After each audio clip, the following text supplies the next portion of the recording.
Hello అండి. మేమైతే bus కోసం వెయిటింగ్. ఇదిగోండి మా డాడీ, అలాగే ఇదిగోండి మా పాప. బస్ ఎప్పుడొస్తదా అని మా డాడీ వెయిటింగ్. మా బస్ తప్ప అన్నీ వెళ్తున్నాయి. ఇదిగోండి అన్ని బస్సులు వెళ్తున్నాయి గానీ అడ్డోడికి మాత్రం బస్ దొరకట్లేదు. ఈలోపు ఇక్కడ ఒక డాగీ కనిపిస్తుంది గదా! అది మా దగ్గరికొస్తే అది మంచిది కాదు అన్నాను. మా పాప అన్నది ఎందుకు అనింది. అది స్నానం చేయలేదు అంటే నేను చేయిస్తాను అనింది. దీనికి స్నానం చేయడమే రాదు, దానికి చేయిస్తుందంట. మొత్తానికి మా బస్ అయితే వచ్చింది. చూసారా బస్ అంతా ఖాళీ. నేను మా పాప ఉన్నట్టే ఉన్నాం. అక్కడక్కడ ఒక్కొక్కళ్ళున్నారంతే. గుడ్ ఫ్రైడే కాదు గానీ, ఎక్కడ చూసినా లైటింగులతో భలే డెకరేషన్స్ చేశారండి.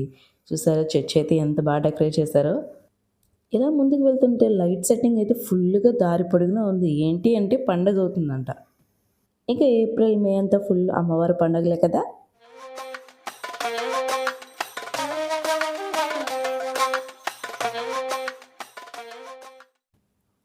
ఇది మా పరిస్థితి. హాఫ్ అన్ అవర్ నుంచి ఇక్కడే మేము అలాగే ఉండిపోయామండి. Full traffic. మాకైతే ఆకలేస్తుంది. మా పాపకి చూడండి పాలున్నాయి.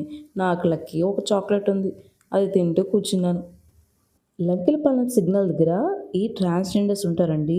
మనకి కార్ ఆగిన తర్వాత, బైక్ ఆగిన తర్వాత వచ్చి రూ. 10 ఎంతో ఇచ్చిన తర్వాత మన పర్స్‌లోని రూ. 1 కాయిన్ అమ్మవారిది ఏస్తానని చెప్పి అలా ఏసినట్టేసి డబ్బులు తీసేస్తారు. చాలా జాగ్రత్తగా ఉండండి వీళ్ళతో.